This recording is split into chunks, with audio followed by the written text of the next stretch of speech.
Hey guys, good to see you. I am going to have to move it this morning. The power is supposed to be going off in about 2 hours.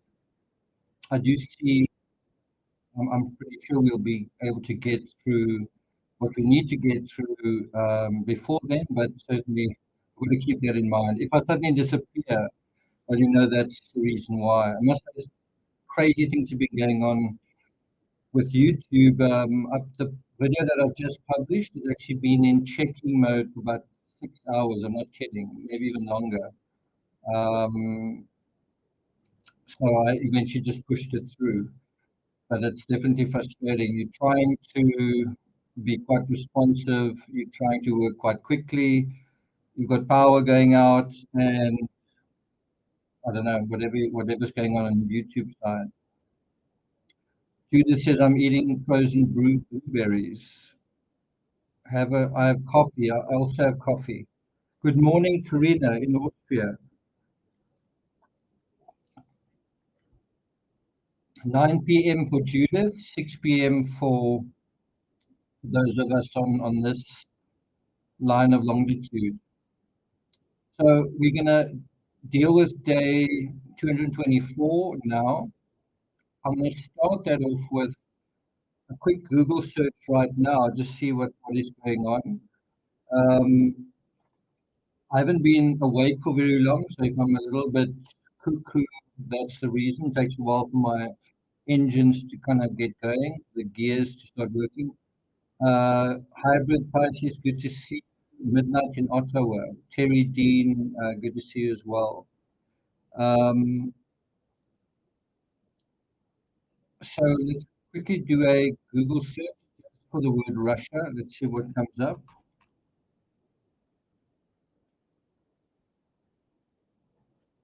I need to share the screen. Um,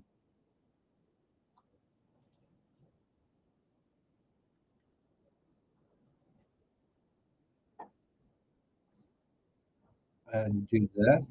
Sorry, I'm a little bit slow today. Putin's mobilization and the potential for political fallout. That's from Al Jazeera. Um, Zelensky aids sees war ending. I know that ends in a couple of months. Um, Putin completes formal admission of 4 regions into Russia. Um, Russia's Putin makes Chechnya's Kadyrov an army general. So who's that guy? It'd be interesting to know a little bit more about that.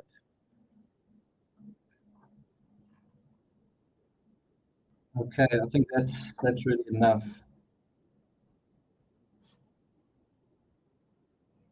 Okay, so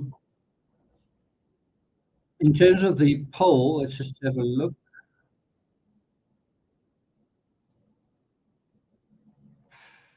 Where are we? The poll, 79% say things are a lot more serious now. 5% say things aren't so serious. 16%, now 15% say it's difficult to say for sure. It is difficult to be absolutely sure, but I don't know if it's that difficult to say, what's the word, that things are clearly a certain way. You may not be sure exactly how they are, but I think it's quite certain how they are.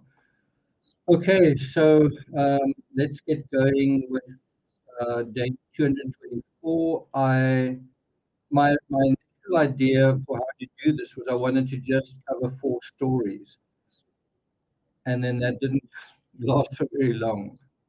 Um, so the initial sort of strategy was that on day 224, let's just look at 4 um, important stories, and then that's it. Let's kind of just do a brief kind of glossing over. And then as the day wore on, more and more stories sort of came up, and I sort of ended up with a bit more than that.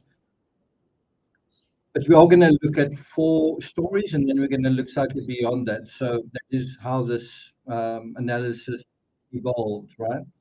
So it started off examining 3 headlines from the Telegraph, all 3 from the same news source, and then 1 from the Associated Press, right? As I say, I then went into a couple of others afterwards um, as more information came onto my radar. So the first one we're going to deal with is the analysis of Russia's war in Ukraine from the Associated Press, and that's this article. It's from September 30th, so it's relatively dated. But the reason why I want to show it to you guys is because it addresses the question. It addresses the question, why are we thinking about this now? Is there any point to this conversation? And well, it's because the war is at a critical point, right? And that I think we're going to have to remind people over and over again, because I think there's some new people coming in and asking the same question. Why are you really bothered about this? Well, it's because it's at a critical point. That critical point hasn't passed. We're still in that critical point, right? So, hi, Helena. Um, Beverly Lawyer, good to see you. It's nice having folks in California where you guys go to bed later than the rest of America. It's good to see that. So, in terms of this article by the Associated Press, it's really just to highlight that aspect. And this is a quote from that article. There are moments in history that appear as critical to the world as they are terrifying. Friday seemed to be one of those watershed moments. So, almost a week ago now, as Russian President Vladimir Putin signed treaties to illegally annex a large swath of eastern and southern Ukraine, like it did with Crimea in 2014. So you don't need to pay attention to all of those words, just critical to the world, terrifying watershed moment. That's really all you need to sort of pay attention to. I think you'll agree with me that the Associated Press is also quite a sober, generic um, press agency. It's not sensational. You don't sort of get tabloid coverage there. They basically just are trying to get newsworthy information. I think I actually applied at one point when I was a journalist to work for the Associated Press. So that's really just all I want to highlight, is that this mainstream media agency is basically saying this is terrifying, saying this is a watershed moment, saying this is a critical moment, right? Does someone say the volume is off? Is the volume off?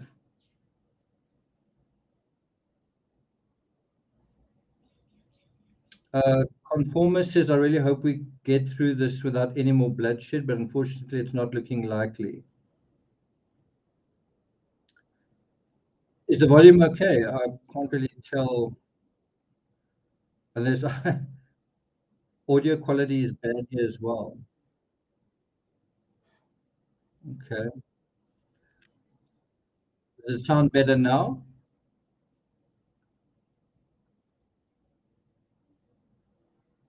Mic is a bit choppy. Um, Audio is fine by me. Volume fine. Could be YouTube. Okay. Maybe it's because of this. Let me mute site. Does that sound better? Volume is good. Okay. It's good enough. Can hear you. Okay, so let me know if it continues to be bad, just like leave another comment just saying choppy on occasion. Okay. Okay, so that's really just a point to emphasize, is that about a week ago, you can say it's been generally felt that we are in a critical phase, right? As a way of introducing where we are. That's the first point. Shall I bring that back?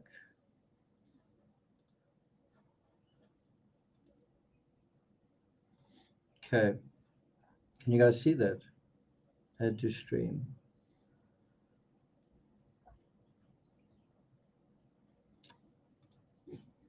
Yvonne Phillips, good to see you. Malster says volume great right now. Okay. Right. So now we're going to go into the next article. Just look at the visuals here. This is from the Telegraph. Liberation of Luhansk begins as Ukraine recaptures several settlements. These are some of the latest headlines from the Telegraph. Russia suffers from dozens of losses in the past 24 hours. That was at 4:39 a.m. 2:38 a.m. Ukraine considers restarting Zaporizhzhia nuclear power plant. An hour before that, Zelensky thanks Biden for 625 million security aid package in meaningful phone call. 1:19 a.m. Russian frontline collapses in South Ukraine.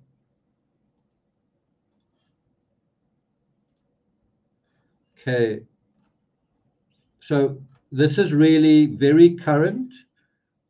Yes, some more information about that. The Ukraine soldiers prepared to fire rocket launch in Kharkiv. This was a few hours ago. That's when these photos went up. So the article I actually want to share with you is at this point a little bit dated. It was written a couple of hours ago, not really a couple, maybe how many hours ago was it written? Does it say so here? 14 hours ago. So it's still current for October 5th, but it's getting a little bit late in the day. So this is the article itself. It's from the Telegraph. Can you guys read that? New US HIMARS boost risk of military clash with the West, warns Russia. So Russia's actually warning here that we're going to clash with you guys. We're going to clash with the West. These are the headlines at the same time. Key moments: Russian frontline collapses in South Ukraine. Quite a big development there. South Ukraine frontline is collapsing, right?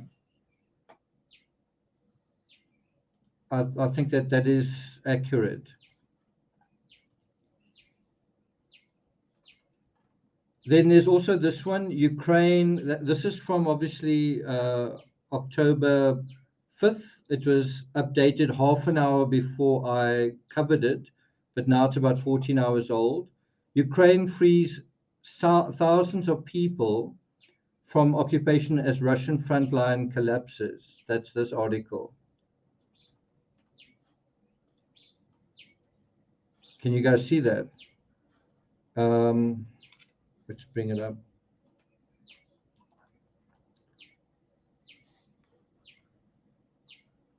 So if we were talking about a critical phase about starting about a week ago, that critical phase, can you see, has continued. The Russian front line has collapsed, Kremlin forced to retreat, and it's also been a lightning advance. It's also been a very fast advance. And this is where I think a little bit of true crime critical thinking comes in. You sort of wonder, why are Ukraine suddenly succeeding here? Is it because Ukraine's doing something right, or is it because Russia's achieved what they want? They've annexed these territories, and now the next phase is nuclear weapons. In other words, we don't need to fight in that area anymore. We can now fight this war in a more effective way remotely, if that makes sense. Just makes you wonder, is this phase of the war because Ukraine are doing something right for the first time in months? Or is it because Russia have made a decision?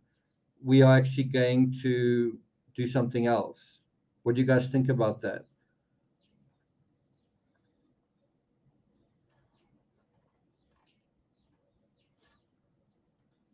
Let's bring that back. So I'm going to quote from this article. It's from October 4th. Russian forces in southern Ukraine were on the brink of collapse on Tuesday night after they retreated in the face of one of the fastest Ukrainian advances of the war so far. So that's also something that is weird. Yeah, it could be a bit of both. Could be a bit of both. So it does feel anomalous. It's like, what's going on here that the Ukrainians are advancing suddenly? What's going on? Is Russia struggling, or are they changing tactics? Um, Marcus Haysom said it could be that Russian troops on the ground have no appetite to fight.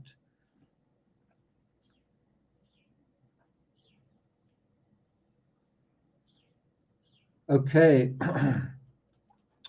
so that's the first part you highlight. Then prominent Russian military bloggers said a regrouping order had been given to avoid encirclement in the northern part of the Kherson region. So we kind of have confirmation that there's been a regrouping order. Let me put that up here. Now, there may be two possible interpretations for that. Regrouping means fall back a little bit and then maybe get reinforcements from a mobilized reserves and then push on again. Or regrouping can kind of mean um, kind of abandon your position, come all the way back and wait because we're going to do something else. We're going to use shock and awe, right? The main point to emphasize here is that things are still escalating. There's there are big developments on the front line between Ukraine and Russia right now. There are big schisms and gyrations on that front line. It's chaotic. It's shifting. At the same time that Russia's saying, this is our territory, we claim this territory. Roses are red says Putin is becoming aggressive. Mary Rose says they get trapped, they need to escape. Yeah, so that's the other part of it is they don't want a lot of their troops encircled and then sort of captured. That's another aspect that they don't want to happen. That could be what's going on here. Okay, Timmy, you're slipping down, so I'm gonna do that. Okay, right. Let's get back to our article. So this is all taken from this article from the Telegraph. I'll put a link to that in chat. I think you've got to be subscribed to it, or I think it's behind a paywall. Well, it's a really long link. Anyway, if you Google it, you can find it like that, right?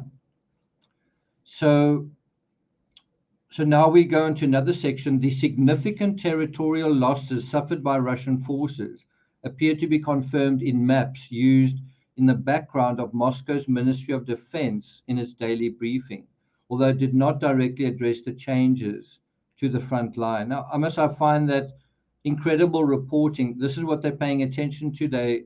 This is reporters watching Moscow's Ministry of Defense daily briefing, paying attention to the maps and making inferences out of that. It's quite impressive. But the part that I want to just emphasize is simply these words: significant territorial losses suffered by Russian forces. Because the question we are asking over and over again is,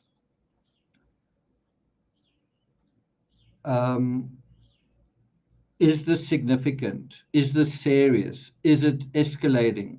That's really just what we're asking. And it feels like, so far, every time we've covered this, that the escalations are kind of getting worse, getting more, continuing. And as I say, the moment it starts de-escalating, then I'll stop covering this. I'll be happy to do that. Mary Rose says, Telegraph has a daily YouTube update that's very detailed. Okay.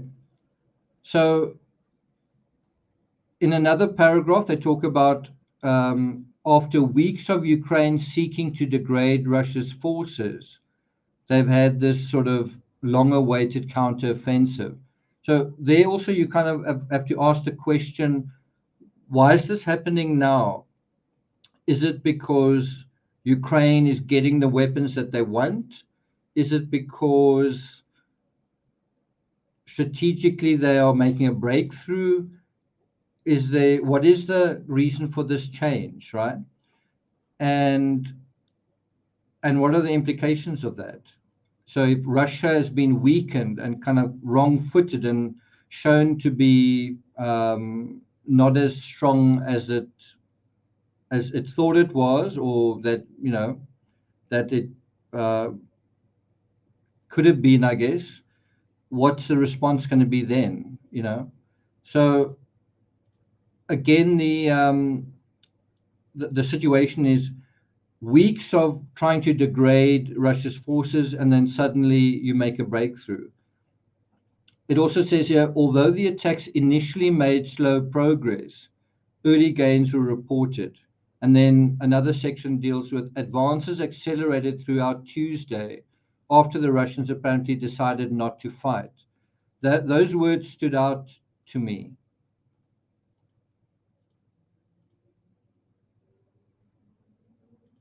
And it's hard to say whether this is a case of paranoia or sort of reading too much into what's going on. In other words, did the Russian forces stop fighting because they got an order from above saying, "Job done. We've annexed those territories, guys. You guys can get out of there."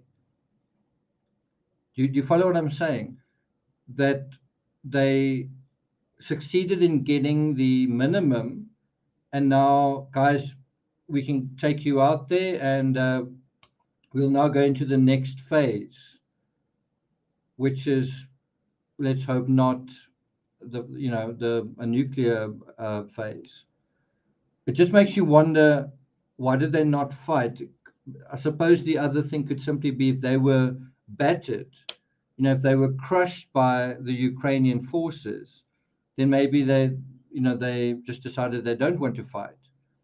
And anyway, it's also within this context that the sort of Russian civilians are supposed to now go and fight. So you've got the actual Russian military, right, that have been battered and the front line has collapsed. And now you want to send tens of thousands of sort of reservists that are quite green at the moment into that theater. It's a bit of a contradiction, isn't it? It does feel like they are going to be cannon fodder, right? But whether you totally understand the details of this or not, the bottom line is things are looking quite desperate for Russia.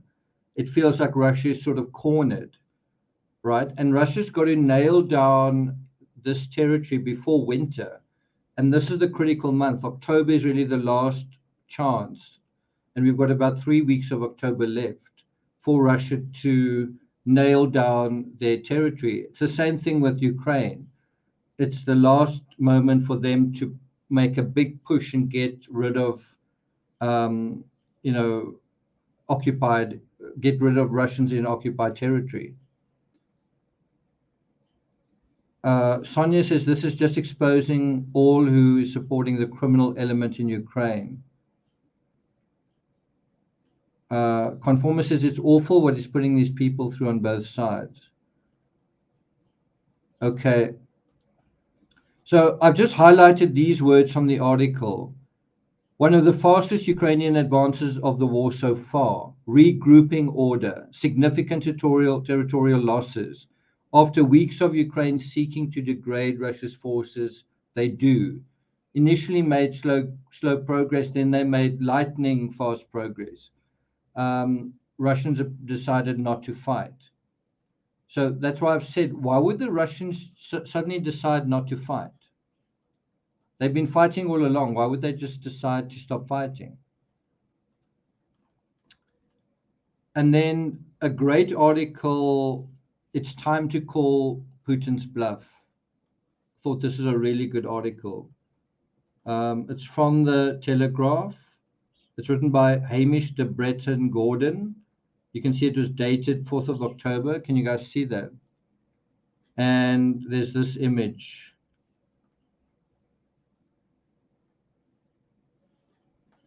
Okay.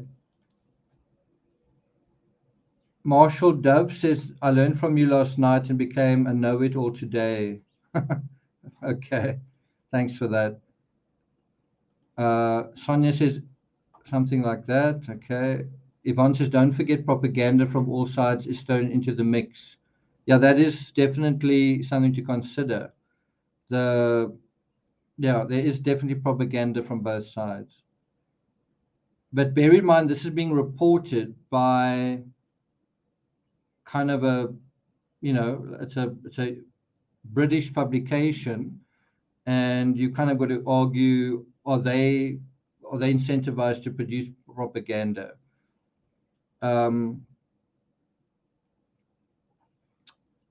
It's definitely a question worth asking. So in this article from Hamish de Breton Gordon, he says it's time to call Putin's bluff.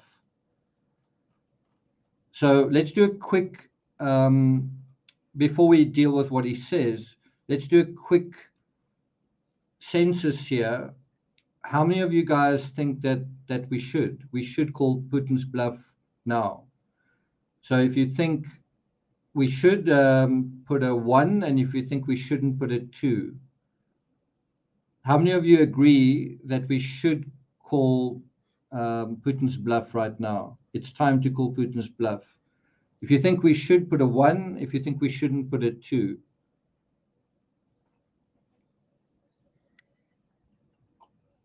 It's a good point. How?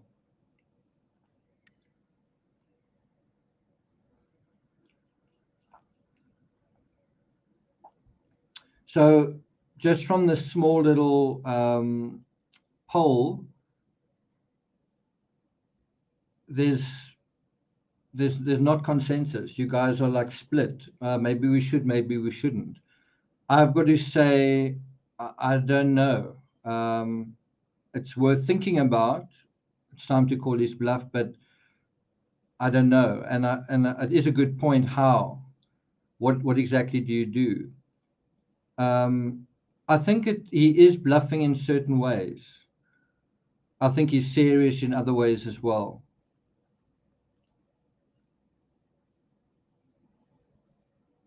He has already blamed America.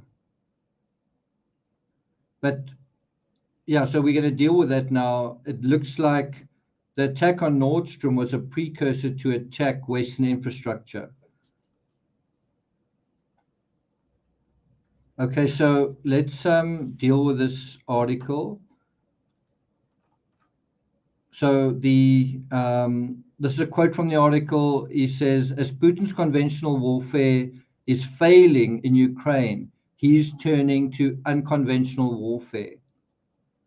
So again, when I read something like that, I sort of feel like I can't just go back to business as usual. Like when I read something like that, it's like, whoa, this is these aren't just words. Right, let me put them out there again. So his conventional warfare is failing. Now, if you think about the withdrawal of, Russians saying, well, they don't want to fight anyone, they're withdrawing. Is that because he is turning to unconventional warfare, because it's like, okay, the troops thing didn't work, or didn't work as effectively as we needed it to work. Okay, guys, we're going to get you out of there. We're now going to go unconventional.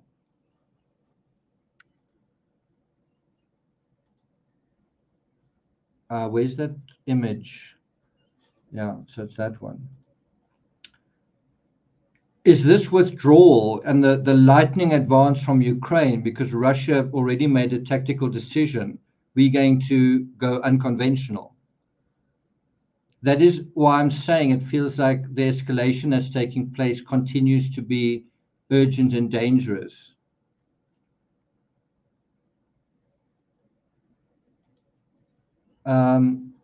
The report on the amount of tactical nukes there was shocking. Yeah, it definitely was.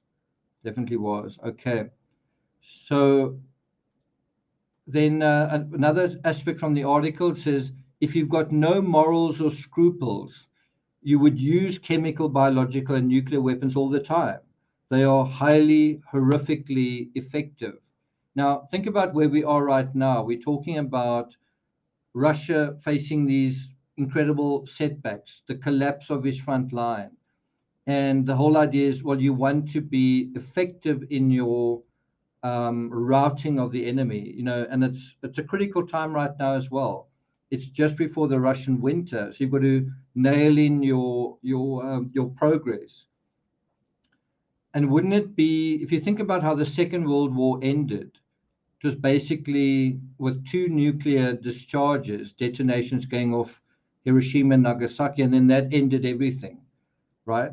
The war ended on that note. You could almost imagine the war for Ukraine ending on that note as well. You could imagine that Putin sees the evolution of the Second World War, and he wants to take a feather out of that. What do they say? Feather out of the book, or out of the cap. Can't quite think of the analogy, but basically take a leaf out of the book. As I said, I've just woken up. Do you see what I'm trying to say? That may be literally, he's already made up his mind what he's going to do. He just needs to choose his targets and execute. He's also got to get his troops out of there, out of their hat. Okay. Karina says, unfortunately, I think so as well. Okay. So we are definitely, to some extent, reading the tea leaves. We're looking at the context of what's going on. And I'm not a military expert. You guys aren't. Maybe you've got, maybe you've got husbands or friends who are in the military. But we're certainly trying to educate ourselves and kind of get an idea of at least just the basic fabric. Are people moving this way or that way? What weapons are being brought in? What is the ebb and flow? Basically, just the tide. Is the tide coming in or is the tide going out? We're not trying to be military experts. We're just trying to figure out in what direction is this going, and what is the pace. What is the timeline for all of this as well? What are the moves and the counter moves, right? So it's also interesting that he is describing in an indirect way Putin. He says, if you've got no morals or scruples, you would use chemical, biological, and nuclear weapons. So the question is, does Putin have morals? Is he a moral guy? And that's why I've also said you need to polygraph him, you need to study him, you need to get a sense of him. Just how moral is he? Because I think he does have a religious, messianic aspect to him, but there's also another side to that, and we're going to be dealing with that momentarily, dealing with another side to him that's quite fascinating. The backstory that he came out of, and thus the psychology that he is going to be coming up with. So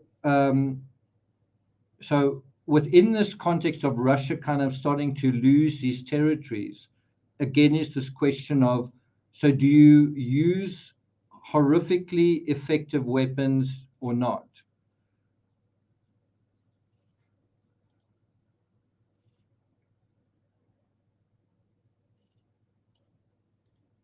Okay, so then he says, it does not appear that Putin has any morals or scruples.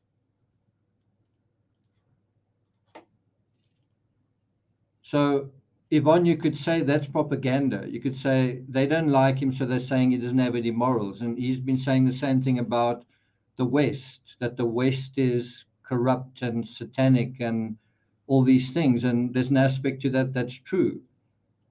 But what we really want to know is, from the perspective of a true crime channel, is this actually a criminal? Is it somebody who lies? Is it someone who steals, and you can steal land that doesn't belong to you? Is it someone who commits crimes like assassinations and so on? And in war, it's never a case that one side is good, the other side is bad, or one is totally innocent and the other one is totally bad. We're going to be looking at the Ukrainians apparently assassinating the daughter of a ultra nationalist figure. So if you think Ukraine is this shining example of an innocent victim, well, they've been doing things that even America is quite upset with. It's like, why you guys need to tell us what's going on. You need to keep us in the loop. So anyway, we'll deal with that. Okay, so it does not appear that Putin has any morals or scruples. Unconventional warfare aims to break the will of civilians to resist. This is from this article, and Putin appears to be happy to use any means and weapons to achieve this. That's a quote from the article. I'm just going to highlight that, and I'm also going to just close the window here. Just give me a second.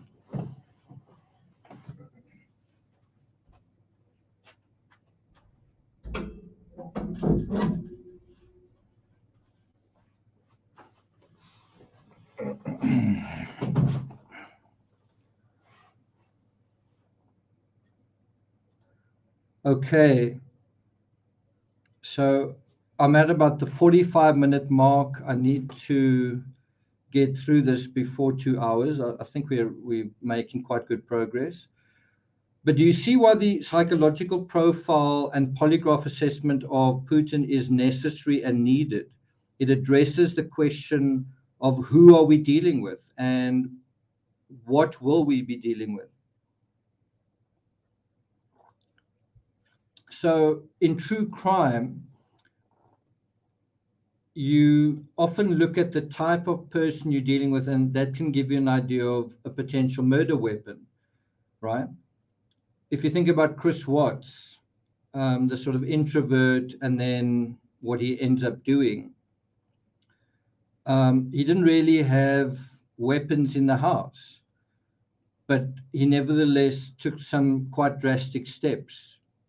And he did work in the extraction business. He was around chemicals all the time. He was using Thrive. And so it did stand to reason that he would think about, when he went to work, he would think about toxic, hazardous chemicals because he was seeing those signs all the time. Well, couldn't I use that as a weapon against my own family? And that is, it looks like what he did, that he tried to bring about a miscarriage using chemicals, right? And the same kind of applies here. What is the background of this particular individual? What kind of weapons may he use? What weapons has he used in the past, right? And if you think about the previous assassinations of rivals to Putin, didn't they use chemicals? So if you're going to use a chemical on one person, why would you not use? I'm trying to interrogate criminal psychology here. If you use chemicals as your preferred weapon for like a tactical thing, why would you not use something that's similar? A chemical scenario, and think about the whole energy thing as a chemical business, right? And isn't that what Nordstrom was already?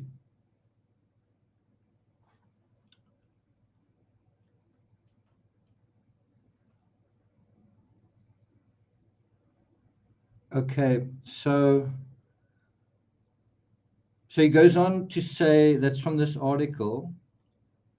Let's just bring that back up. It's time to call Putin's bluff. He says, in saying the above, I do not mean to suggest that the use of strategic intercontinental nuclear weapons is likely. So I want to emphasize that. That's quite an interesting assessment from this writer, right? We've been talking about escalation and are we going to see, are nuclear weapons going to be used, right? And so this writer is saying, I don't think we're going to see the strategic use of intercontinental nuclear weapons.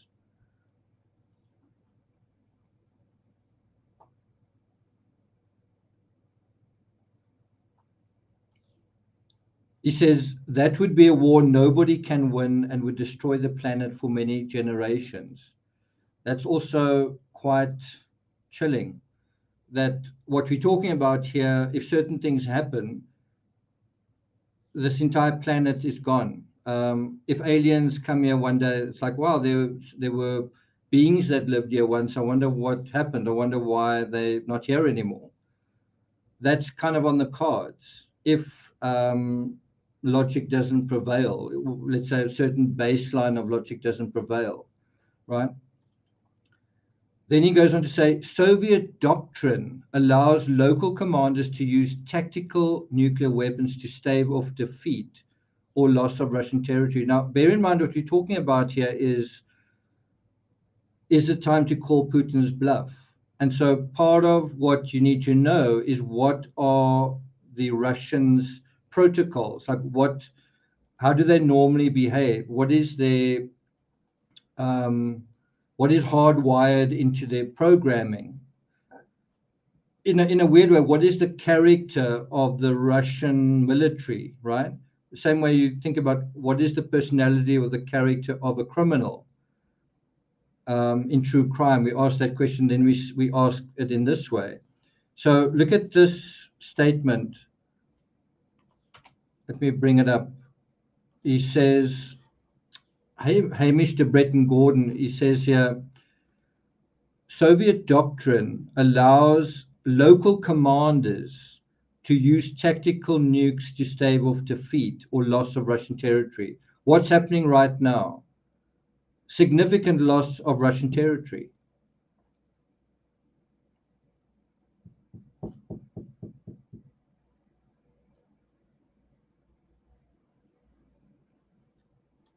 That's definitely a good point. That's definitely a good point. And that's why we're going to be dealing with, practically speaking, what should we expect, right? So it's not as simple as it looks like that's going to happen, so it's going to happen. Exactly what you're saying, because of the proximity of Ukraine to Russia, there's probably going to be a different execution. So he goes on to write, the more likely way that Putin will change the nature of this war, this is important, is by attacking hazardous infrastructure like chemical plants and nuclear power stations. Now, I must say, I get chills when I read that, because I've just said to you, the criminal psychology suggests the use of chemicals, and then you say, but how would he do that? I don't think he's going to deploy chemical weapons, but he doesn't have to. He just has to blow up chemical factories and in that way use the actual things that are on the ground. So in other words, you can destroy nuclear power stations in Ukraine, or even, anyway, and chemical certain chemical factories. and that's going to do the job the same as if you use actual weapons of mass destruction, right? Do you follow where this is coming from? So anyway, he's saying the more likely way that this is going to that the war is going to go unconventional is attacking hazardous infrastructure. And think about that: you're attacking infrastructure, not people. Obviously, people are going to be affected and are going to suffer, but it's a kind of an indirect attack, just like those tsunami bombs. The Poseidon weapon doesn't attack people directly. You don't drop the bomb on a person or on a city. You drop it in the sea, and it creates a wave that actually. So in a way, you can argue that it wasn't me, or that I didn't know that this was going to be the result to an uninformed public, right? I mean, it feels far worse to drop a bomb on a city and say, well, you wanted to, this shows that you directly wanted to kill all of those people. But if you drop a bomb on the sea and it creates a wave that kills, that inundates a coastal city, you can kind of argue that you didn't know that was going to happen, even though you did, right? Okay, so he goes on to say, if attacked, they can be improvised chemical or nuclear weapons. We have seen several occasions in Ukraine, Russian forces appear to deliberately bomb chemical factories to cause toxic contamination. So it's already happened. The question is it going to happen in, what's the word, more? Is it going to be, like, are we going to go into that phase as a sort of a mainstream phase? We've seen incidents of it happening, right? He goes on to say, blowing up power stations would not create a nuclear explosion similar to a weapon detonation, but it would create a massive amount of radioactive contamination. This is also quite worrying. Meteorological conditions at the moment indicate that this contamination would head west across Europe. So I didn't know that. So, if you're asking the question, would Putin do something to territory that he wants and territory that is so close to Russia? I must have just had an epiphany. I'll share it with you in a moment. But anyway, let's just continue the thought. Would Putin want to release nuclear weapons on territory right next to him? Well, if you look at the weather data shows prevailing winds blowing to the west. That is kind of showing you that right now the weather conditions are conducive to something like that, which is definitely worrying as well. I really don't know. Karina, in Austria, you may have a better idea. Does the wind blow eastwards in certain seasons, like generally over Europe? I don't know if you can make a generalization like that. I know where I live, the wind always comes from that direction, or it comes from the northwest. It's like constantly blowing kind of from the northwest. Yeah, that's a good point. That's such a good point. The contamination from Chernobyl traveled west too. So you already have a precursor for that sort of thing. Okay. So if you think about all of this that we're talking about, the idea that you don't actually attack someone directly and then become like the unambiguous enemy of everybody, you do something in a far more subtle way, and you actually get people to start arguing amongst themselves. Isn't that what Nord Stream was? People are blaming one another. America did this or whatever. Why would Russia blow up its own infrastructure? blah, blah, blah, right? All of this kind of thing. Isn't that what Nord Stream was? An attack on infrastructure. And the other thing that's really worrying is, was the attack on Nord Stream a premise for Russia to attack American or European infrastructure or Western infrastructure? In other words, you attack your own infrastructure and it looks like you didn't do it, because why would you do it? And then you say, well, now we're going to hit your infrastructure, right? And it kind of makes sense in a way to everyone watching, but not really paying attention, or people that are out there who aren't really that informed. Does that make sense, what I'm saying? So the attack on Nord Stream may be a precursor to big attacks on other infrastructure. It could be beyond Ukraine. It could be chemical plants beyond Ukraine, nuclear power stations beyond Ukraine, fossil fuel refineries beyond Ukraine, right? So this is all an idea of, is the attack on their own infrastructure a premise for a counterattack, in inverted commas, on infrastructure? Now I want to highlight this text from that article. Let's bring that up. And I want to really emphasize this. That's why I put it on screen, because I think it's really astute. Let me take myself out of the picture. So, quoting from the article, the West must make it absolutely clear to Putin and those close to him that any use of nuclear or chemical or biological weapons is a red line issue. There must be no ambiguity to Putin. To use them will lead to his very speedy demise. NATO must make it clear directly that it will take out Russia's tactical nuclear weapons if they move out of their current locations to a position which could threaten Ukraine. So what he's saying there is, like, when tactical nuclear weapons are used, they need to be moved from A to B, right? And you can kind of see them. You could probably spot them on satellites, and they're not that hard to see, in transit.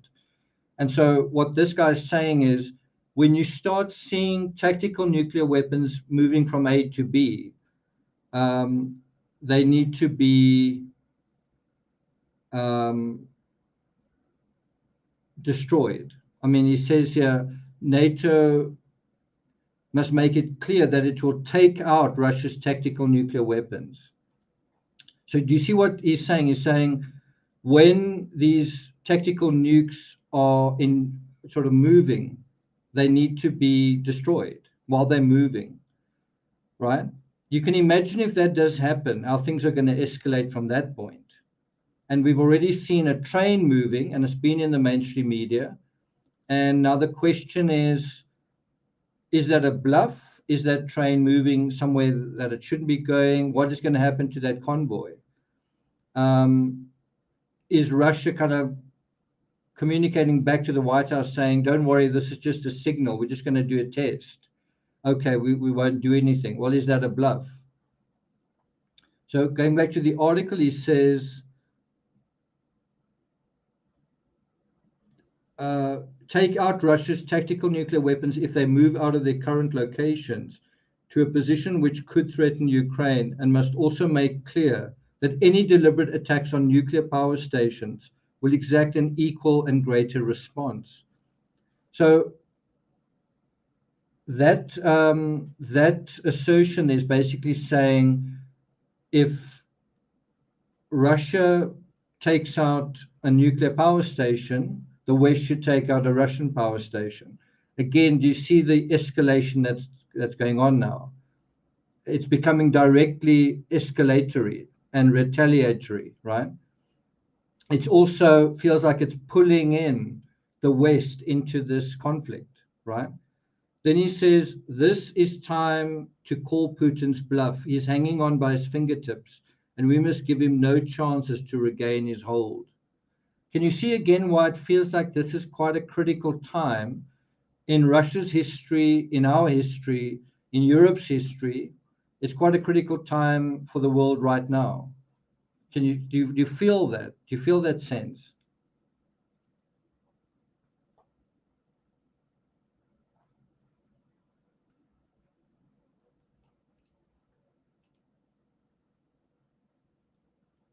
Okay. So now on to the next thing. What would happen if Putin unleashed a nuclear strike? So this is the fourth article that I looked at, also from the Telegraph. Right? What would happen if Putin unleashed a nuclear strike? And then it says Russian president's latest threat of tactical nuclear weapons has revived fears he could drop an atomic bomb on Ukraine. Now, again, those words to me are chilling. I'm kind of a media hound. I read the news quite often, and to have this in mainstream media, these statements, he could drop an atomic bomb on Ukraine, latest threat of tactical nuclear weapons, I find it chilling. I really find it chilling because when you have a lot of talk, you often have action. In true crime, you often have someone saying, I'm going to kill you, or um, I'll, like in the Chris Watts case, he kept saying to Shanann, I'll fix this. And then, he fixed things in the end. But in true crime, you often have a lot of chatter, a lot of nasty chatter that is a precursor to something even nastier. And the question is that taking place here? Is the Because you have a thought that manifests as a word and words that manifest as deeds. We're now at the words point. People have thought about it. Now they're talking about it. And what's the next point? Um,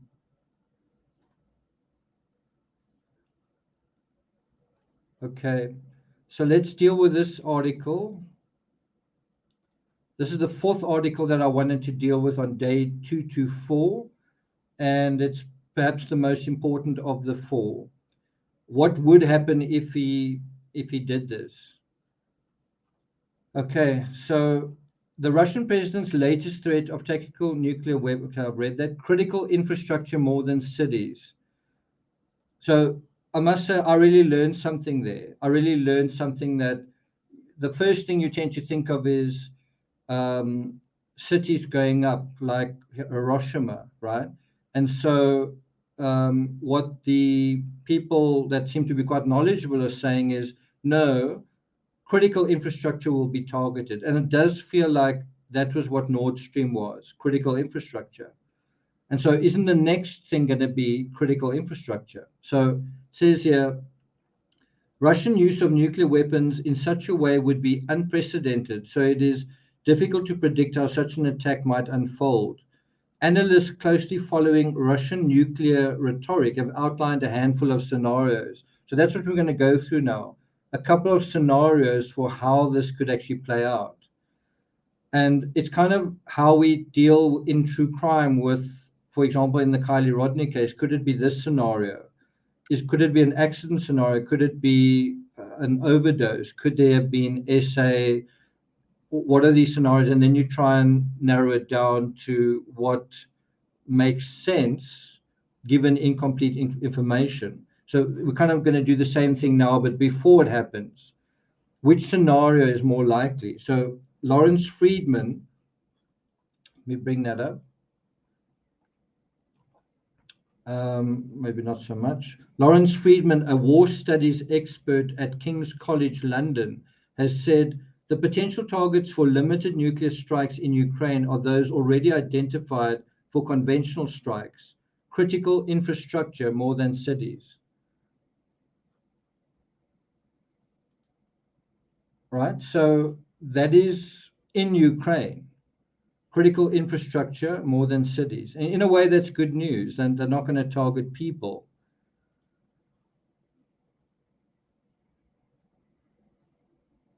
Someone says, are we forgetting about the leaked nuclear info? And I don't know if you guys know, do you guys know this? The biggest nuclear power station in Europe is in Ukraine. It's Zaporizhia. Did you guys know that? Chernobyl is also in Ukraine. It's in the north of Ukraine.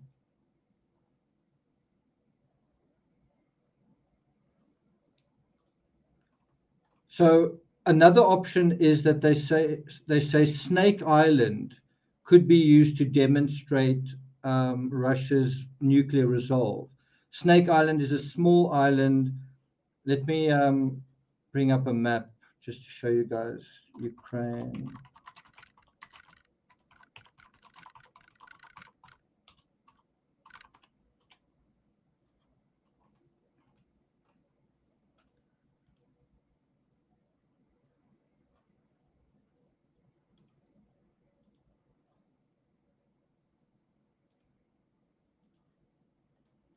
There it is. Can you guys see that?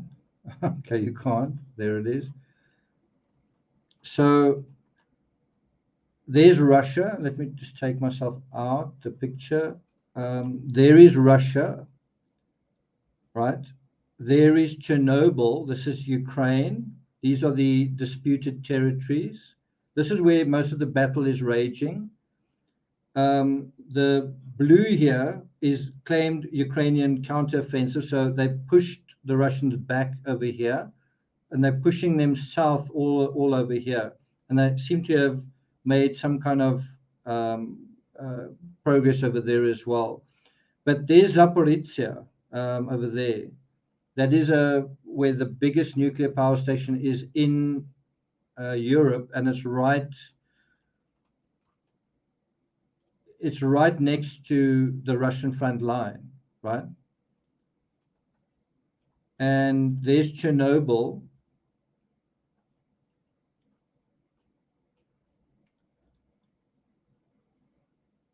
But the thing that I think is quite interesting is look at this territory.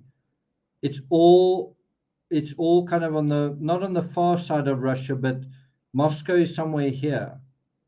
And all of this is kind of on the opposite side to Moscow, but also not on the side where the West is. So if you think about it, any discharges here would be in this area would be relatively far from Russian territory over here.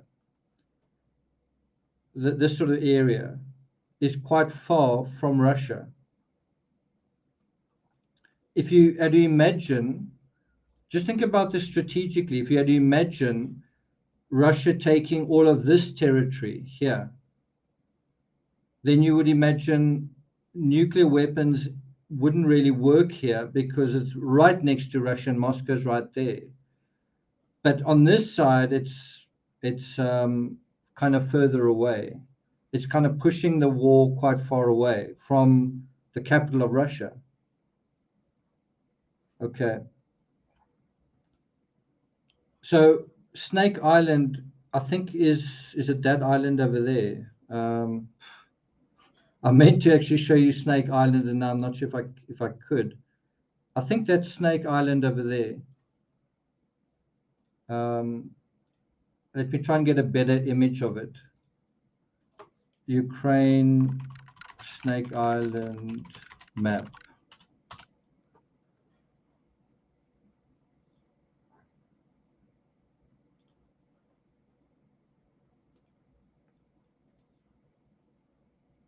I don't actually think that is Snake Island.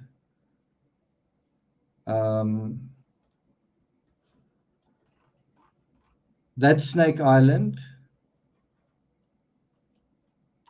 That's Snake Island. It's basically uninhabited. Where's a map of it? Thought there was a map. Yeah, here it is. Okay. So Snake Island is some way away from Ukraine.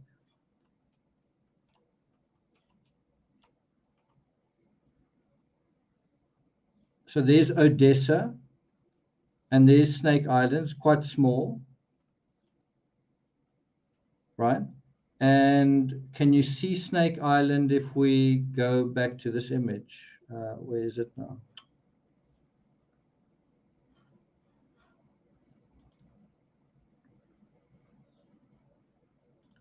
What happened to that image?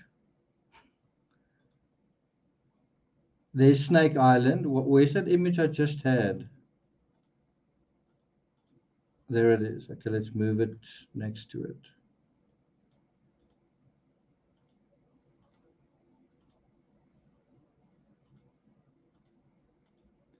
Let's just get rid of these things. I'm just getting so confused. Okay. Okay, so there's Odessa. So if we just zoom out again, it's somewhere here. It's not actually on this map, but it's somewhere out here. So if you look at, there's Russia.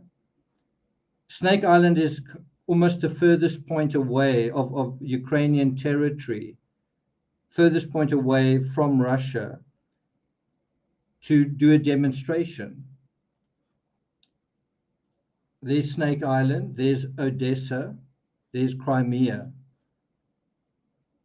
Okay, remember Odessa, Snake Island, Crimea. It's kind of a triangle. Odessa, Snake Island, somewhere here, Crimea. So Snake Island is somewhere there. Do you guys agree? Snake Island is somewhere here. So if you did want to do a test, it would kind of make sense to do it somewhere around there. Can you guys see where the cursor is? Because it's far from Russia. It's at the far end of Russia. If you wanted to, yeah, it is quite close to Romania. So that's another option. They're just saying that is another potential target to say, this is Ukrainian territory. Look what we did to it. Look what we can do to it, right? And in a way, it's a neutral target because it's surrounded by water. And you could say, look at the radioactive readings we're getting from this. Would you want this closer to home? It's a warning, right?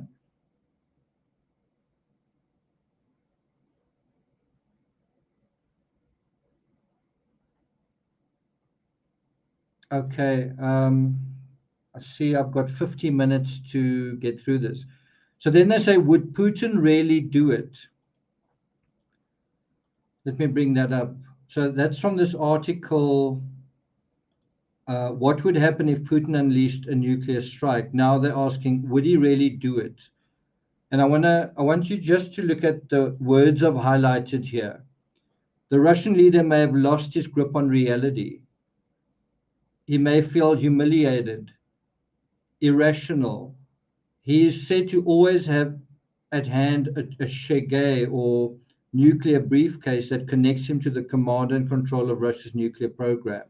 But look at those words: lost grip on reality, humiliated, irrational.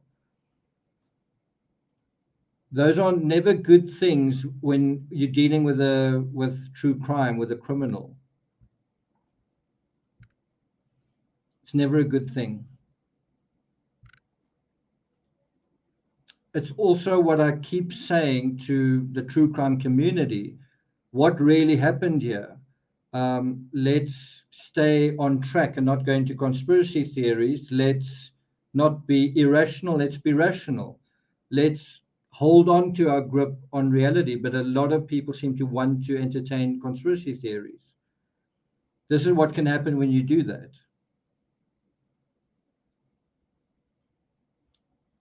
Okay.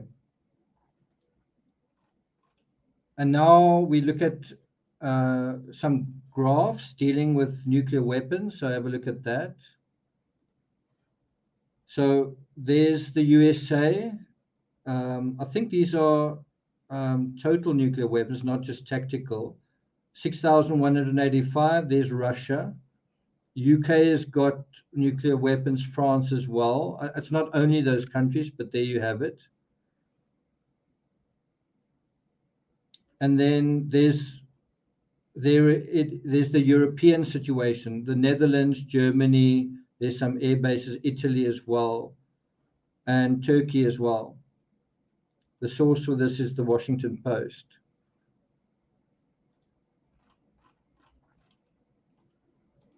So going back to the article, they talk about calling Putin's bluff. This is the second article we've dealt with that addresses this idea, call his bluff, right? Look at these words again. Gleeful threats of nuclear annihilation. Russian propaganda repeating gleeful threats of nuclear annihilation since the invasion began. At the bottom here, most alarming, Russian state television host Olga Skabeva said on air, Moscow should have nuked Britain on the day of Queen Elizabeth II's funeral to cause maximum chaos. If that doesn't give you chills, I don't know what will. This is what's being said on Russian state television. And they go on to say here, the writer goes on to say, Western leaders have largely dismissed Putin's words as a bluff, despite his explicit insistence to the contrary. The fact that previous nuclear threats have not been backed up somewhat undermines this.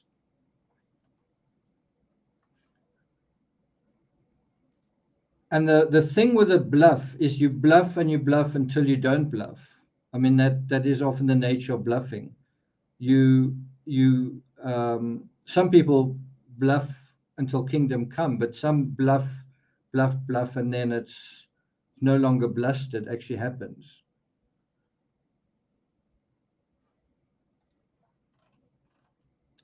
So I've got a serious question to ask you in the UK, right? It's a question that doesn't really come up that much. Having a new prime minister in the UK right now, she's come along at a testing time, at a critical time. Can this prime minister, can Liz Truss be trusted to act rationally if push comes to shove? That's the other side of the equation.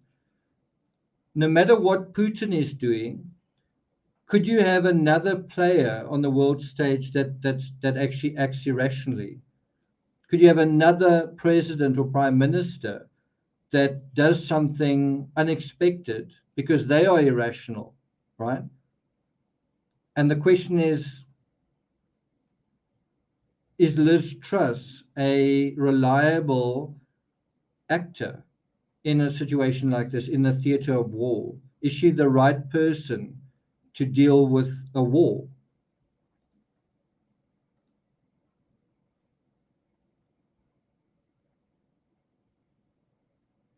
Conformer says we know nothing of Liz Truss. Honestly, I don't know how she would react. What we do know is that she's just enacted tax legislation that has turned the British economy upside down.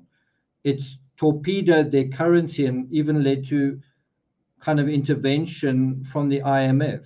That's in her first few days. Doesn't bode well for where we are. Mary Rose says she's not important. Well, I am not sure if I agree with that. So let's go to the rest of this article. The West's response. Western leaders do not seem overly concerned about the prospect of nuclear Armageddon. But if the unthinkable happened and Russian nukes were launched, then it would presumably respond in kind. There's the reference. Liz Truss said she was ready to push the nuclear button, even if this led to global annihilation. So the question's already been posed to her. If something happened, what would you do? Oh no, I would press the button. Is that cause for concern?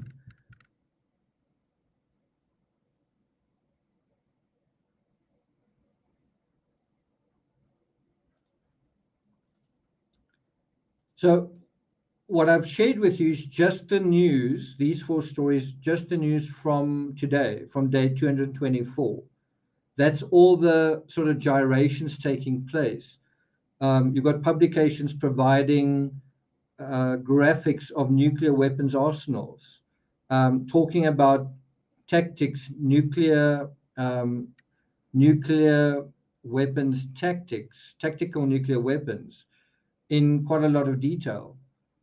It's becoming part of the chatter.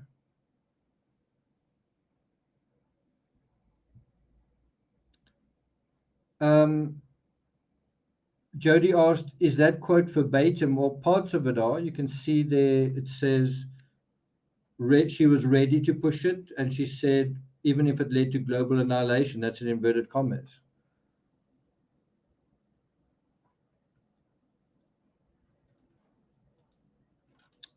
This is another graphic from the Telegraph, just showing, let me do that, just showing storage sites, nuclear weapon storage sites. Look how many are over here. Look at those around Ukraine, around about 4, if you include that one.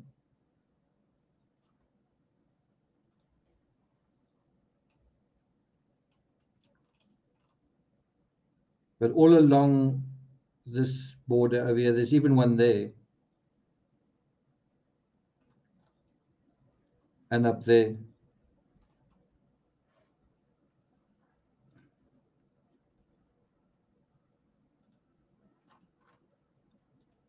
Then also gives, look at this detail, nuclear warheads compared. Let me bring that back.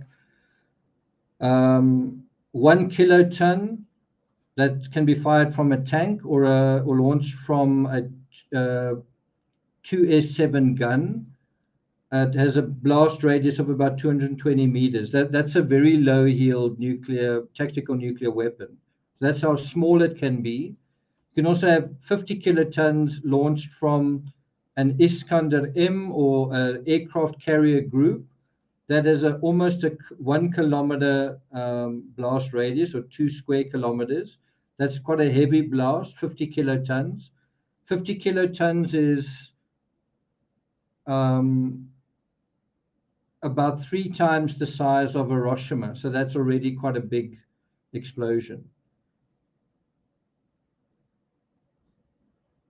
Hiroshima was about 20. So this is around about 2 to 3 times the size of Hiroshima. And then you've got a strategic weapon which targets cities. Could be launched from a MiG-31. That is 1.73 kilometer, or almost 2 kilometers. Heavy blast damage radius, 500 kilotons. Almost 10 square kilometers that would just be totally removed. That is incredibly scary.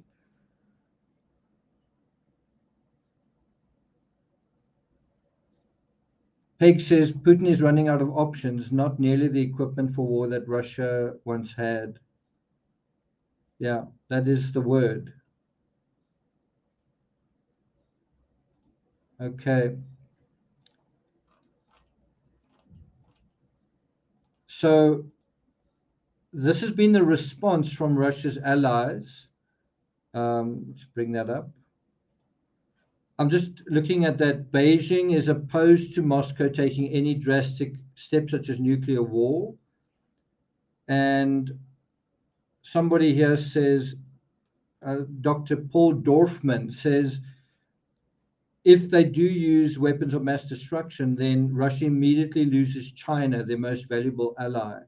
I don't know if that's the case. I don't know if they took that step, whether China would just turn their backs on Russia. I don't know if that would happen. In theory, they would, but in practice, I don't know whether it would necessarily be that simple. I mean, would China want to take America's side? It's hard to imagine. Okay, I've got about 40 minutes to go, and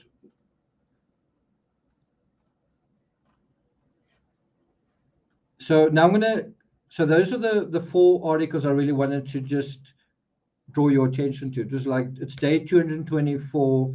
Let's look at some coverage on day 224. And then, as I say, having compiled this article, I just came across other information. So that's what I'm going to share with you guys now. Just other current information that sort of came onto my radar, and I'm going to go through it quite quickly. U.S. Navy's latest and most advanced aircraft carrier deploys for the first time. That's from CNN.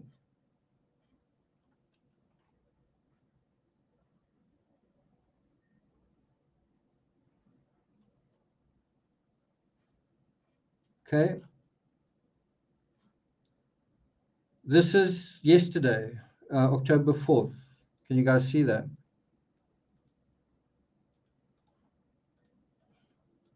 Then also from CNN, analysts predict North Korea's next move after ballistic missile launch. And then I found this really interesting, also from the Telegraph.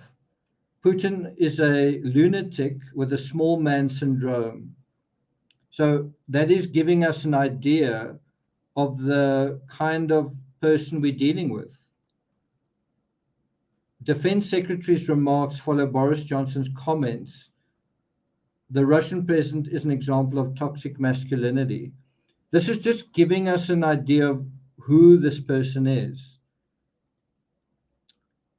And so this is quite interesting. This is, I think, the G7 meeting and talking about that.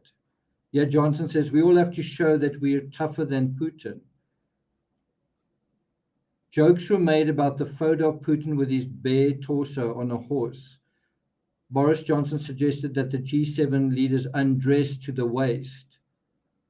And the Canadian Prime Minister suggested saddling horses. And if you look at the rest of this, or the first image in this article, that's what you see, right? So you might say, yeah, they're just making fun of him. They're just poking gentle fun at this leader. But think about the words. Does he have small man syndrome?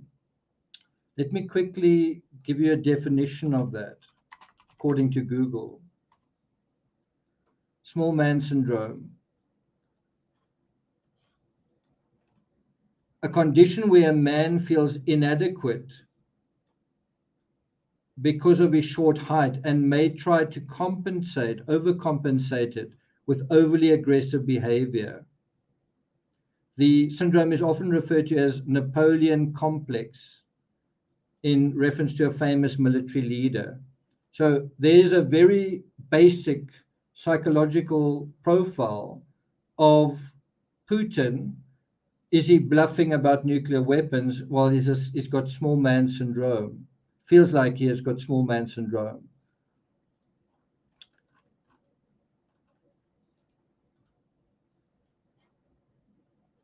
Do you see how more and more things are sort of lining up to what's going on now?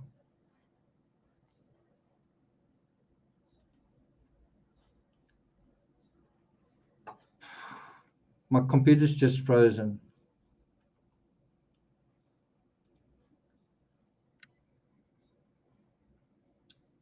Stop sharing. Can you guys see me? Yeah, I can't. My computer is just frozen.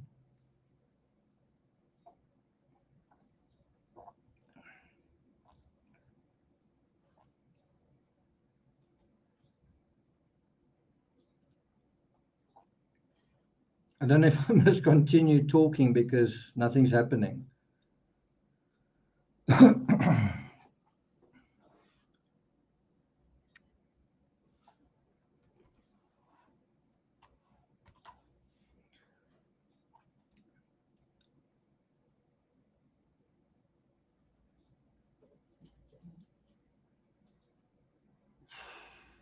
Not sure what to do. I can see you. Okay. I'm not quite sure what that was all about. Were you guys able to see that? Napoleon complex, all that kind of thing. So have a look at this image of Putin. You know, you might say, I don't think that that's fair or true. Do you think he's a small man? He looks like the smallest man in that photo. Look how much smaller he is than, for example, the American president. So are we dealing with someone whose real problem is that he's a small man? It's not really Russia's history. It's the fact that a man is not very big. And so that's what the world has now got to deal with.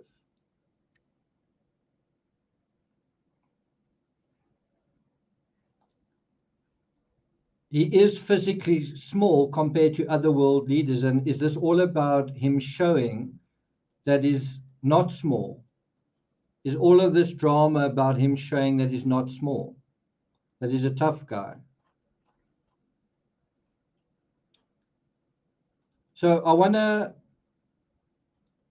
wrap up this live stream with this really astute comment made by Obama. Let me bring that image back up. So Obama made this comment about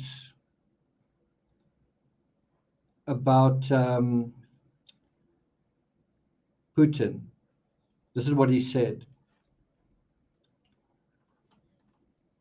This is from an article in foreignpolicy.com. It's really worth reading. I'll put a link to that in chat. Right, it's from a publication called foreignpolicy.com. And this is what it says.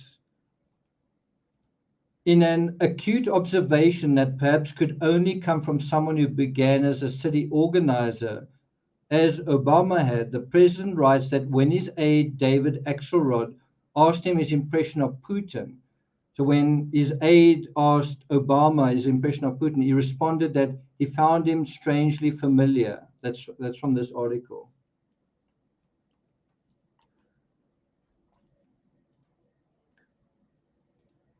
Let's do it like that. Like a ward boss, except with nukes and a UN Security Council veto. This prompted a laugh, but I hadn't meant it as a joke. These are Obama's words. He said, I didn't mean that as a joke. Putin did, in fact, remind me of the sorts of men who had once run the Chicago Machine or Tammany Hall. Tough, street smart, unsentimental characters who knew what they knew, who never moved outside their narrow experiences. Think about Putin when he was sitting at the table with Macron, so far away, paranoid about the virus, never moved outside their narrow experiences, who viewed patronage, bribery, shakedowns, fraud, and occasional violence as legitimate tools of the trade. And in the end, he writes, that's Obama writes, you couldn't trust them. So someone who bluffs, you can't trust him. You can't trust that he's bluffing. You can't trust what is going on. You just cannot trust him.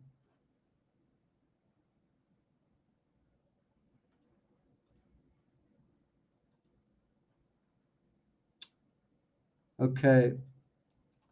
And then the final thing I want to draw your attention to, it's just a bullet point, I think, that came from CNN. It just says, for the first time since the Cuban Missile Crisis in 1962, so where are we? 60 years later, for the first time in 60 years, top Russian leaders are making explicit nuclear threats, and officials in Washington are gaming out scenarios should Mr. Putin decide to use a tactical nuclear weapon. Again, when I see words like that, I feel like I can't just go back to work. I've kind of got to, I can't just go back to high profile true crime. This is important. This is urgent. Just look at those words. For the first time in 60 years, Russians are making explicit nuclear threats. Washington is gaming out scenarios. Could this happen? Could that happen? Is Mr. Putin going to decide to use a tactical nuclear weapon? That's where we are right now. And that's why I'm just saying, is this worth our attention? Should we be paying attention to this? The final thing here is just these additional stories. It's just two links I want to show you guys. I'm not sure if it's going to allow me to show you. Okay, let me see if I can log in. Can I log in? Okay, log in. Log in with Google. Thank you. US believes, can you guys see that? Ukraine were behind assassination in Russia. That is from October 5th. So the question again is, do you think things are escalating? Do you think things are a lot more serious now? Economically, look at what's happening. This is from Financial Times. Timmy, hey. White House accuses OPEC of aligning with Russia. That is also really serious, a really serious thing to be happening now. Oil production cuts from backlash from Washington amid soaring energy inflation. So it looks like Saudi Arabia is agreeing with Russia to cut production, even though oil prices have been as high as they are. That's also serious. It seems like it's the first time in 60 years that Saudi Arabia have broken kind of an allegiance with America. Just trying to see where they say that. First time in 60 years. Sorry, let me just see if I can find that, and then I'll show it to you. Here it is.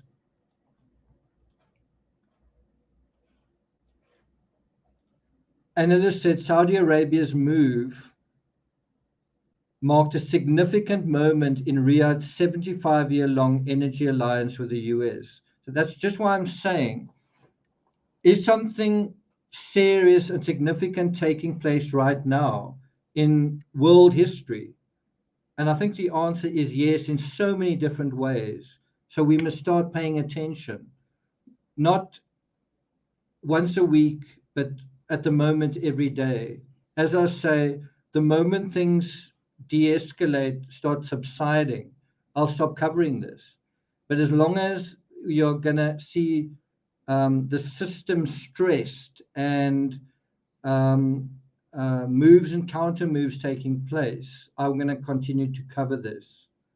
I think it's important that we pay attention. I really think it's important that we pay attention.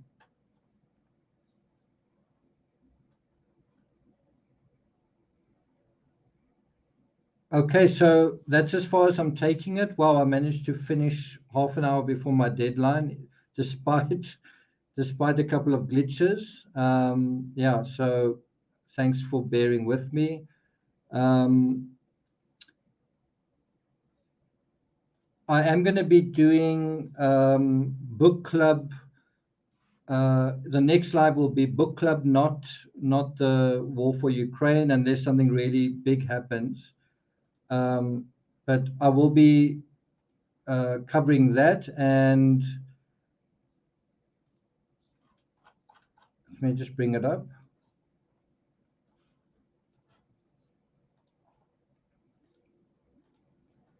And I'll be doing a little bit of self-disclosure, telling you a little bit about my background as a writer and where I'm coming from. A lot of people seem to think I'm just another YouTuber, and maybe I am. Maybe I am just another YouTuber.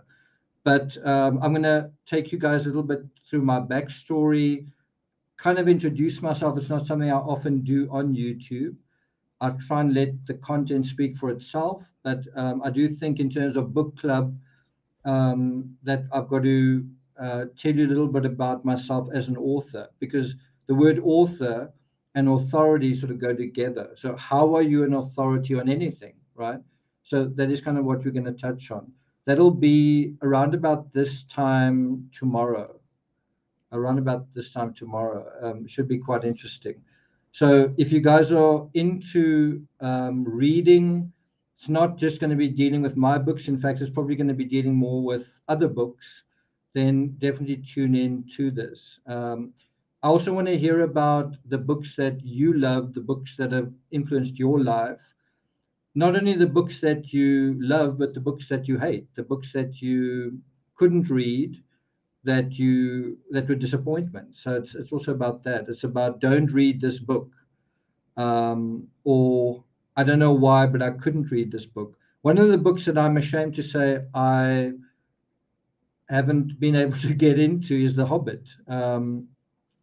one of the most successful writers in history, if not the most successful. And I actually can't get past the third chapter. I wanted to, I tried to force myself to, just found it very tedious. I watched the movie and I'm really interested in that. But the actual writing, it's one of those things. Be sweet to Elvis. Blue Hill says, I like reading. So that is it from me. Well, Vera says, I've read most of your books. So you might find it quite interesting. We'll sometimes deal with my book, sometimes deal with reviews, sometimes deal with negative reviews. The main thing I really want to share is books that are really interesting, books that really are like, you have to read this book. And when you get that sort of word of mouth, it's really quite incredible. I have actually also ordered a book on Putin. So when that comes, we'd also want to deal with that. But we're going to start off with the definitive story of Elvis's life. And through that book, and it's really written with such beautiful prose, such effective prose. We're going to address the idea of being definitive. What is a definitive story? How do you tell a definitive story? What does it look like? What does it feel like? And is that needed, for example, on YouTube? Do you need definitive storytellers on YouTube? What do they look like? What do they feel like? Right? What should it look like? What should it feel like? Thanks for that. Susan Smith says, what chapters will be covered in the first book club? That's a little bit of a difficult one because I don't want to steal the writer's writing. So it's difficult to show you what is in the book without stealing it. So the only way I can really do that is to choose excerpts, and like a certain minimal number of excerpts, and then say, well, that's a teaser in a way, that's giving an idea of what is here. So what I try to do is highlight um, um, moments in the narrative that are really well done. And then I do want to read a short section from, for example, the first chapter and the chapter dealing with Elvis's death. There's also a chapter dealing with his love life that we want to touch on. And so the idea is to try and do in depth a book review that can't do much more than gloss over the. Otherwise, it's really just taking that book, stealing someone's work. I wouldn't want someone to do that with my work. So the idea is to try and do an in-depth review, but sort of glossing over, just touching on the touchstones. That's the idea. The opening of the book is really, really well done. And then the chapter dealing with Elvis's last moments is incredibly well executed. And then there are other moments as well that are just fascinating. The idea is to look at what he says about Elvis, but also how he does it. The level of detail and basically the authority that he brings to a particular story. And that is the kind of thing we need to see from storytellers. Authority, educated, informed, articulate storytellers. The author is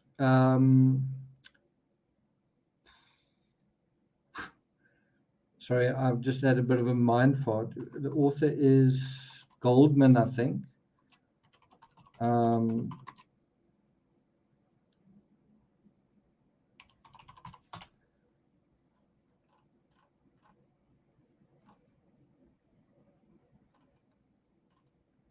I'm just trying to think. It's Goldman. I just can't think of his first name. Albert Goldman. Yeah. So it's this book that we're going to be dealing with.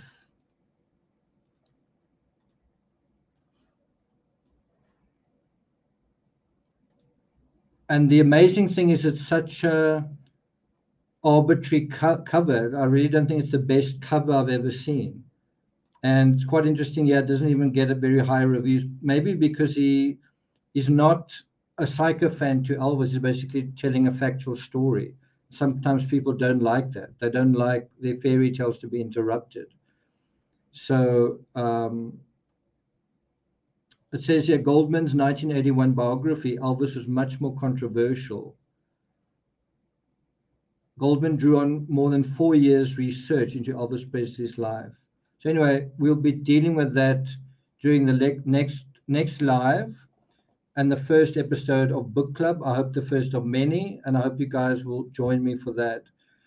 Thank you very much for joining me on this. Bear in mind, if you're feeling overwhelmed, depressed, helpless, dealing with this particular subject matter, not Elvis, but the war for Ukraine, give yourself a timeout. You're not obligated to obsess over it. What I'm trying to achieve is just that we are informed, not alarmed, and not to make it unnecessarily scary, just that we are informed about something that's important. That's all. Okay, let's deal with some of your last comments. I just want to thank Terry for being the mod on board here. Thanks a lot for being here. Thanks for that. Roses are red. Vera Espresso, thank you. Good to see you, Paddy Dunn. Other members as well. Good to see you guys here as well. Karina, thank you for that. And anything else? Yvonne, Jody, Deborah, Hybrid Pisces, Soikai Cat, thanks a lot for all being here. Somebody said, "Are you going to write a book on Kylie Rodney?" I'm hoping not to write any books for about 10 to 20 years. I've written over 100 books in just less than 10 years. I'm hoping to get my life back to some extent. I really want to not write books for about 10 to 20 years, hopefully 20 years. So bad news for you guys, but maybe good news for me, but we'll see. I do see myself writing in my twilight years, so like age 70 onwards. I'd like to get back to living and so on in the meantime. Also intend to be a bit less active on YouTube going forward. Not weekly, not daily episodes, maybe weekly or twice weekly or something like that.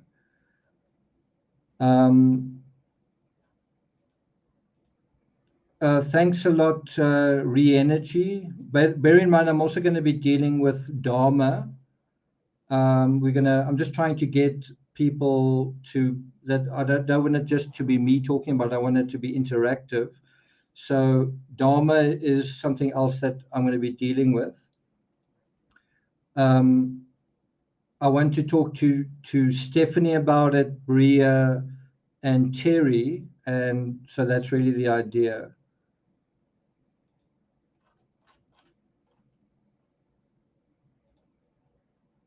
Right?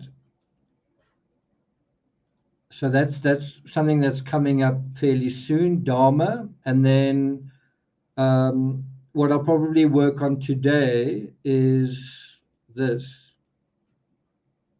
the Gabby Petito story.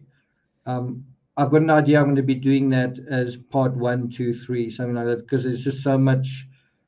I look at it quite microscopically, so there's so many issues to bring up. So it might be a 3-parter, the review of that. So yeah, so that is what's coming up. Hybrid Pisces says, "Are you getting married?" No, I'm not getting married. I've actually just broken up, so I'm not in that space. Deborah says, "Oh, how old will I be then?" Shame. That is quite a sad thought. Anyway, you never know. I might get back into writing at some point, but we'll see. Terry says, "It's always an honor being among you intelligent past participants." Cool. Okay, guys, stay current with the news. Keep your eyes on the ball in that sense. And yeah, I'll cover the next day when I feel it is necessary. So if it's it may not be a live, it might just be a quick recap, like day 2225. These are the headlines, 5 minutes. That's the kind of situation. When I feel it's warranted, I'll do a sort of a large study of it. Okay, Karina, I hope you have a lovely day. It's 10 to 8 in the morning here. The sun is up. My dog wants to go for a walk, and I think I'm going to go for a swim. The power should be going out in 10 minutes, so that gives me an opportunity to switch off, literally, and take my dog for a walk, and then hit the gym as well. You don't need the lights on in the gym. They do have backup, but anyway. So those in America, guys, I hope, especially California, I hope you have a good sleep and you wake up tomorrow morning refreshed and ready and effective for your day. Yvonne says good night. Winnie says hi to Timmy. Um, Thanks, Mel. Thanks a lot for that.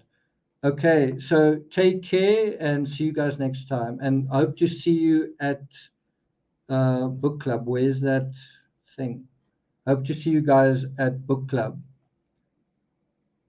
tomorrow this time.